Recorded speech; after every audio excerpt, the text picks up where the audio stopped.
खड़ खड़ करती हुई ट्रेन तेजी से भागी जा रही थी। शाम का समय था। तेज बारिश और बीच बीच में बिजली की चमक कोच की खिड़कियों से अपनी उपस्थिति दर्ज करा रही थी। केबिन का एकांत और ये डरावना मौसम मुझ जैसे डरपोक आदमी को और डरा रहा था।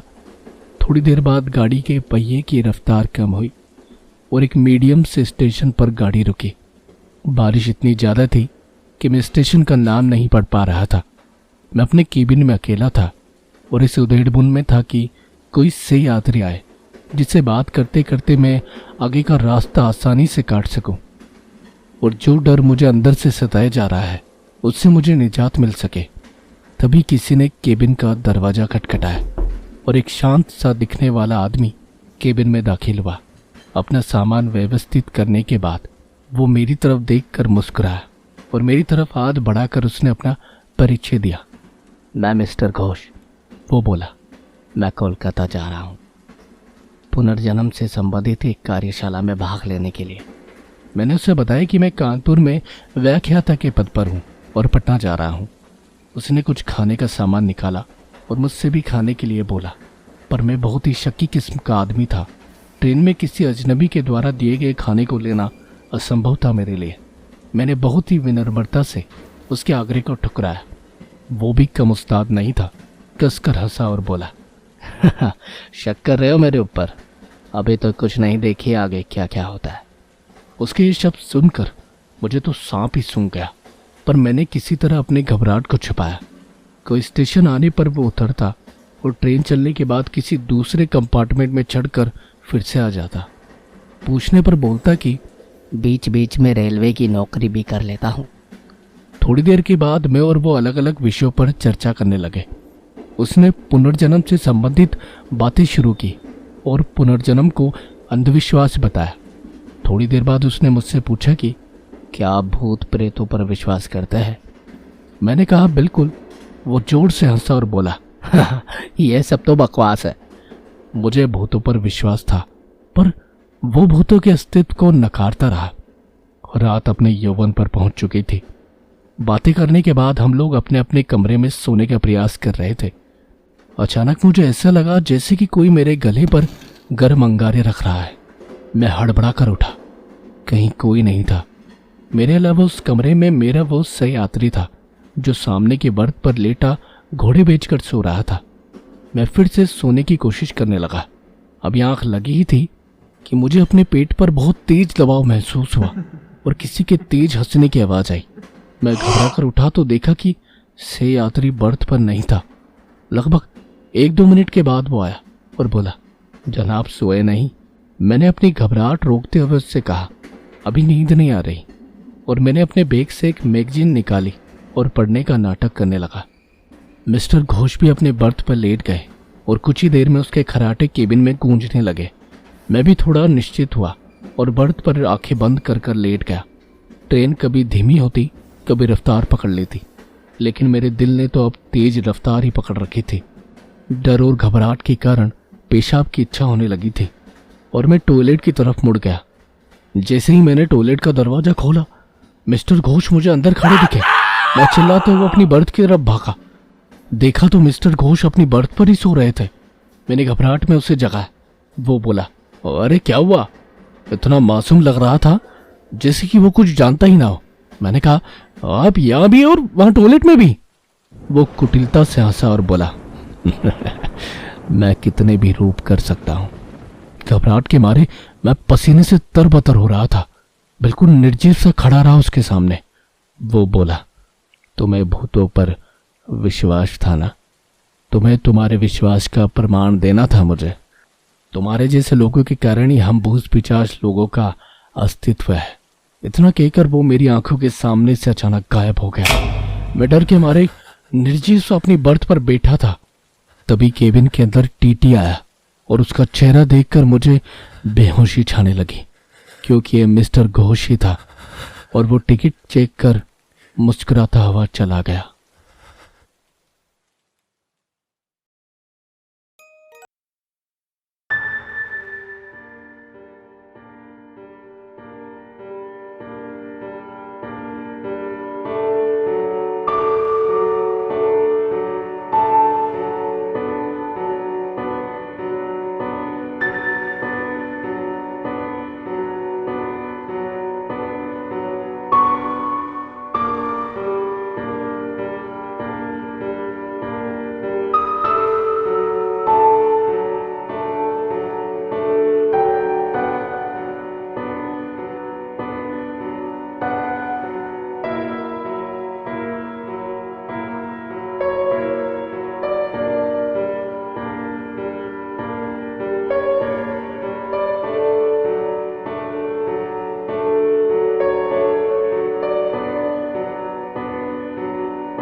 लेकिन कर भी क्या सकते हैं।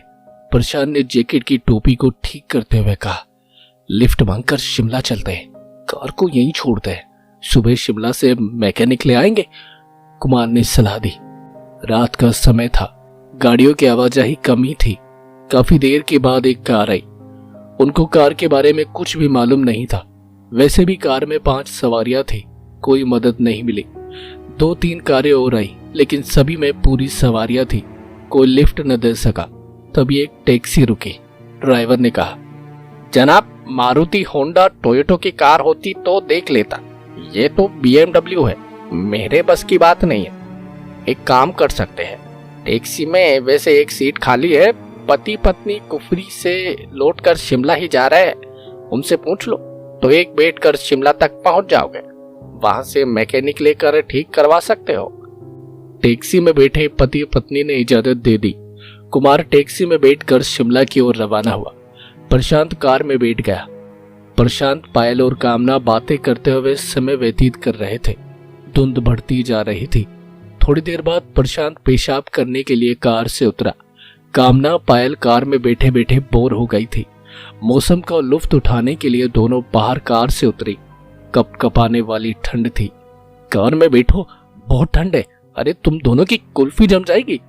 प्रशांत ने दोनों से कहा, बस 2 मिनट, मौसम का लुत्फ तो लेने दो, फिर कार में बैठते हैं। पायल और कामना ने प्रशांत से कहा, भूतिया माहौल है, कार में बैठते हैं यार। प्रशांत ने फिर कहा। प्रशांत की बात सुनकर पायल खिलखिलाकर हंस दी। भूतिया माहौल नहीं, मुझे तो फिल्मी माहौल लग रहा है। किसी भी फिल्म की शूटिंग के लिए परफेक्ट लोकेशन है। काली अंधेरी रात, उनके साथ सुनसान पहाड़ी सड़क, हीरो हीरोइन का रोमांटिक मूड, सेंसुइंग सॉन्ग। कौन सा गीत याद आ रहा है कामना? तुम दोनों ही गाओ, मेरा रोमांटिक पार्टनर तो मैकेनिक लेने गया है। कामना ने ठंडी आह भरकर कहा। तीनों हंस पड़े। तीनों अपनी बातों में मस्त थे। उनको मालूम ही नहीं पड़ा कि कोई उनके पास आ गया है। एक शख्स जिसने केवल टी-शर्ट और पैंट पहनी हुई थी, प्रशांत के पास आकर बोला, आपके पास क्या माचिस है? इतना सुनकर तीनों चौंक गए। जहां तीनों ठंड में कांप रहे थे, वहीं वो शख्स केवल टी-शर्ट और पैंट पहने खड़ा था। कोई ठंड ही नहीं लग रही थी उसे। प्रशांत ने उसे ऊपर से नीचे तक गौर से देखा और कहा, आपको ठंड नहीं लग रही क्या? उसने प्रशांत के इस प्रश्न का कोई उत्तर नहीं दिया, बल्कि बात करने लगा। आप भूतिया माहौल की बात कर रहे थे। क्या आप भूतों में विश्वास करते हैं? क्या आपने कभी भूत देखा है? नहीं, दिल्ली में रहते हैं, न तो कभी देखा और नहीं कभी विश्वास किया है भूतों पर। प्रशांत ने कहकर पूछा, क्या आप विश्वास करते हैं? हम पहाड़ी आदमी हैं, हर पहाड़ी भूतों को मानता है, उनका अस्तित्व होता है, ये सच है। उस शख्स की भूतों की बात सुनकर कामना और पायल से रहा नहीं गया। उनकी उत्सुकता बढ़ गई। भाई कुछ तो बताओ भूतों के बारे में, फिल्मी माहौल हो रखा है, कुछ बात बताओ ऐसी। उस शख्स ने कहा, देखिए, हम तो मानते हैं, आप जैसा कह रहे हैं कि शहरों में भूत नजर नहीं आ सकते, हो सकता है कि नजर नहीं आते होंगे, मगर पहाड़ों में तो हम अक्सर देखते रहते हैं। कहां से आते हैं भूत और कैसे होते हैं, कैसे नजर आते हैं? प्रशांत ने पूछा। उस शख्स के हाथ में सिगरेट थी। वो सिगरेट को हाथों में घुमाता हुआ बोला, भूत हमारे आपके जैसे ही होते हैं, वो रोशनी में नजर नहीं आते। होते कौन है भूत, कैसे बनते हैं? पायल ने पूछा। यहाँ पहाड़ों के लोगों का मानना है कि जो अकस्मात किसी दुर्घटना में मौत के शिकार होते हैं या फिर जिनका कत्ल कर दिया जाता है, वो भूत बनते हैं। क्या वो किसी को नुकसान पहुंचाते हैं? आई मीन मारपीट करते हैं क्या? प्रशांत ने पूछा। अच्छे भूत किसी को कुछ नुकसान नहीं पहुंचाते। अच्छा, मैं चलता हूं, सिगरेट मेरे पास है, आपके पास माचिस है तो दीजिए, सिगरेट सुलगा लेता हूं। प्रशांत ने लाइटर निकाल कर जलाया। उस शख्स ने सिगरेट सुलगाई। लाइटर की रोशनी में सिर्फ सिगरेट ही नजर आई तो वो शख्स गायब हो गया था। लाइटर बंद होते ही वो शख्स फिर से नजर आया। तीनों के मुंह से एक साथ निकला, भूत! प्रशांत, पायल और कामना का शरीर अकड़ गया था और तीनों बेहोश होकर एक दूसरे पर गिर पड़े। अकड़ा शरीर, खुली आंखें, लगभग मौत के समान तीनों बेहोश थे। वो शख्स कुछ दूरी पर खड़ा सिगरेट पी रहा था। तभी वहां आर्मी का ट्रक गुजरा। उसने ट्रक को रुकने का इशारा किया। ट्रक ड्राइवर उसे देखकर समझ गया कि वो कौन है। ट्रक से आर्मी के जवान उतरे और तीनों को ट्रक पर डालकर शिमला अस्पताल में भर्ती करवाया। कुछ देर बाद कुमार कार मैकेनिक के साथ एक टैक्सी में आया। अकेली कार को देखकर परेशान हो गया कि तीनों आखिर गए कहां। वो शख्स जो कुछ दूरी पर खड़ा था कुमार को बताया कि ठंड में तीनों की तबीयत खराब हो गई, आर्मी के जवान उन्हें अस्पताल ले गए हैं। कहकर वो शख्स विपरीत दिशा की ओर चल दिया।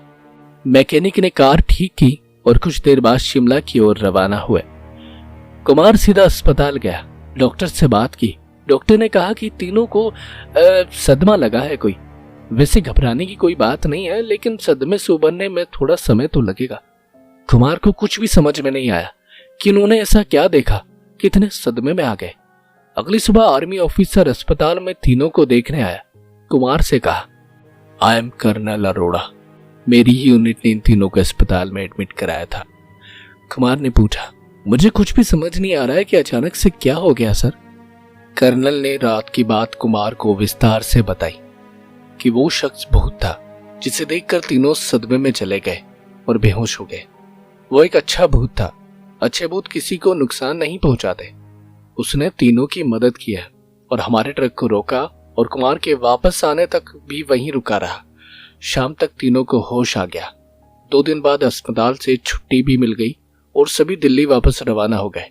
लेकिन सदमे से उभरने में लगभग 3 महीने लग गए उन्हें। आज 7 साल बीत गए उस घटना को। चारों कभी भी घूमने रात को नहीं निकलते। नाइट लाइफ ही बंद कर दी उन्होंने। घर से ऑफिस और ऑफिस से घर, बस यही रूटीन है अब उनका। उस घटना को याद करके आज भी उनका बदन ठंडा होने लगता है।